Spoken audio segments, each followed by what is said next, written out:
কইবা না এগুলো তুমি এখানে রাখছো কারণ তুমি নোংরা দেখে বিছানা নোংরা করতেছো। আর যদি কোনোদিন দেখছি বিছানার মধ্যে এরকম শার্ট আর তোয়ালে রাখছো তাহলে কিন্তু আমার সাথে খারাপ তোমার কেউ হইব না। এখন দাঁড়াই আছো কেন? তাড়াতাড়ি বিছানা পরিষ্কার করে এগুলো সরাও। আর মশারিটা টাঙা আমার ঘুমাইতেছে। তুমি রাগ করো না, আমি বিছনা থেকে এগুলো এখনই সরাইয়া দিতেছি আর বিছনা পাতিও গুছাইয়া দিতেছি। কিন্তু আমি কইতাছিলাম কি, মশারি তো আমি টানাইতে পারি না, মশারিটা তুমি টানে আনিও। আচ্ছা ঠিক আছে, মশারিটা আমি টাঙাই নি মনে, কিন্তু এই বিছানার উপর থেকে এগুলো পরিষ্কার করো, তাড়াতাড়ি পরিষ্কার করো। হ্যাঁ, আমি এখনই সরাইয়া দিতেছি।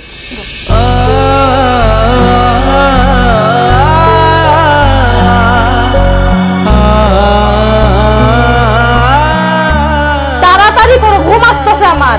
পরিষ্কার করে দিছি।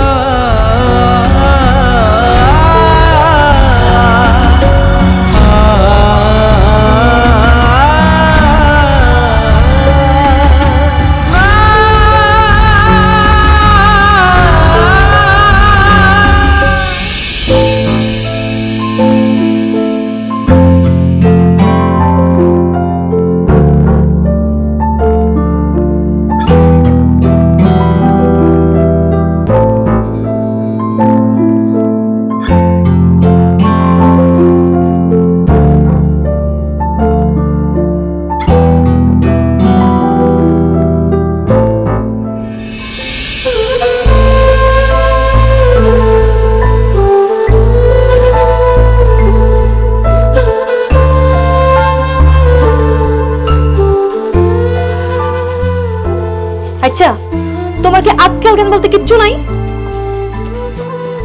তোমার তো সমস্যা পায়, মাথায় তো কোনো সমস্যা নাই। আমি রুমের মধ্যে একলা একলা শুয়ে আছি আর তুমি এখানে বারান্দায় একলা একলা বসে আছো। আচ্ছা তোমার সমস্যাটা কি? তুমি কি চাও আমারে কত?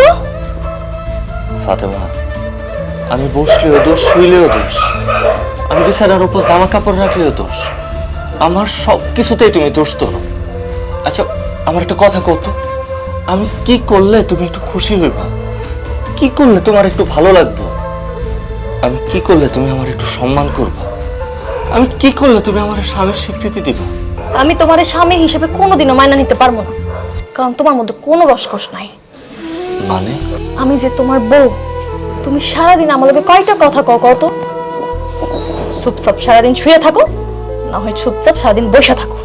ফাতেমা, আমি কথা কইলেও তো তুমি দোষ ধরো, তাই কথা বলতে গিয়ে আবার কখন কি ভুল কথা বইলা ফেলাই। এর থেকে ভালো আমি চুপ করেই থাকি।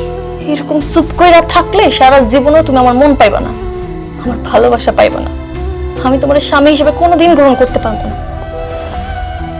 আর আমার বান্ধবীরা আমারে ফোন করে কয় তাগো স্বামীরা নাকি তাগো লোকের রোমান্টিক কথা কয়, ভালোবাসার কথা ছাড়া কোনো কথাই কয় না। আর তুমি আজ পর্যন্ত কোনোদিন মিষ্টি করে আমার লগে কথা কইছো? তুমি যে আমারে ভালোবাসো এই কথাটাও তুমি আজ পর্যন্ত আমারে কইছো? হ, আমি মানতাছি, আমি তোমারে কখনো কই নাই যে আমি তোমারে ভালোবাসি, কিন্তু বিশ্বাস করো ফাতেমা, আমি তোমারে আমার জীবনের থেকেও বেশি ভালোবাসি। হইছে, তোমার মুখে এখন এসব কথা আর মানায় না। এসব কথা শুনলে আমার আরো গা জ্বলে, আরো বিরক্ত লাগে।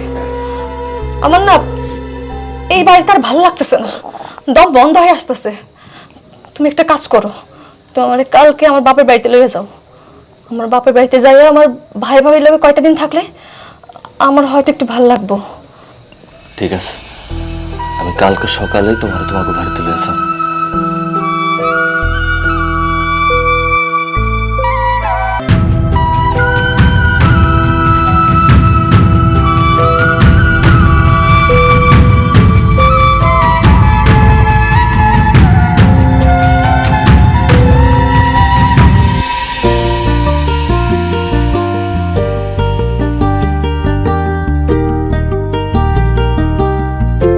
ভাবি, ও ভাবি, কই তুমি? ভাবি। আরে ফাতেমা, কেমন আছো তুমি? আমার আর থাকা আছি কোন রকম। তোমরা কেমন আছো কও? আমরা ভালো আছি। রাশেদ কেমন আছো ভাই? ভালো আছি ভাবি। ভাইজান কই? ও তো এই যে আমি এইখানে। আরে বাহ, তোমরা চলে আসছো। কিরে ফাতেমা, তোরা আসবি একবার আমারে বলতে পারলি না? তাহলে আমি তো করে কি আগে নিয়ে আসতাম। আর তুই এত কষ্ট করে হাতে করে এতগুলো ব্যাগপত্র এগুলো নিয়ে আসছিস গেলি কেন? আমার কাছে ব্যাগ না থাকলে কার কাছে থাকবো ভাইজান? বিয়া তো দিছে একটা ল্যাংড়ার লগে, সে তো নিজেই ঠিক মতো হাঁটতে পারে না, ব্যাগ নিবো কেমনে? রিক্সা থেকে নাইমা বাড়িতে ঢুকতে ঢুকতে 3-4 বার পড়তে ছিল। ভাইজান, এই ল্যাংড়ার লগে বিয়া দিয়ে তুমি আমার জীবনটা একদম ধ্বংস করে দিছো। ফাতেমা, ভাইজান আর ভাবির সামনে এসব কথা না কইলে কি হয় না? এইসব কথা কইলে কি তোমার মান সম্মান চলে যাইব? তুমি যা যা করছো আমি তাই তাই কইতেছি। কই, আমি তো বাংলায় কোনো কিছু কইতেছি না। আহা ফাতেমা, কি শুরু করছো এগুলা?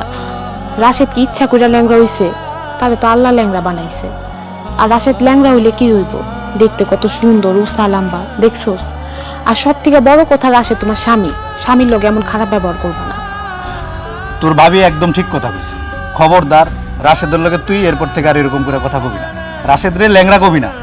তাছাড়া রাশেদ তোর স্বামী, তারে যদি তুই ল্যাংড়া কস তাহলে মানুষে কি কইব? ভাইজান, এসব জ্ঞানের কথা বাদ দাও, এসব শুনতে একদম ভালো লাগতেছে না। আচ্ছা ঠিক আছে, এই চল চল ভেতরে চল, এই ব্যাগগুলো আমার দে। আচ্ছা, আমিও করে ভিতরে নিয়ে যাইতেছি, তুমি তাড়াতাড়ি বাজারে যাও। বাজারে গিয়ে মাছ মাংস তৈ তরকারি আনতে হইব না? রাশেদ আর ফাতেমা কতদিন পর আমগো বাড়িতে আইছে, ওগুলো ভালো মন্দ রান্না করে খাওয়াইতে হইব না? তুমি একদম ঠিক কথা কইছো, আমি এখনই যাইতেছি। তুমি ওগুলো ঘরে নিয়ে যাও। যা যা, ঘরে যা। আয়, ফাতেমা। যাও। ভাবি, আমি এগুলো নিয়ে যাইতেছি, তুমি এই ল্যাংড়াটা নিয়ে আসো। চলো ভাই।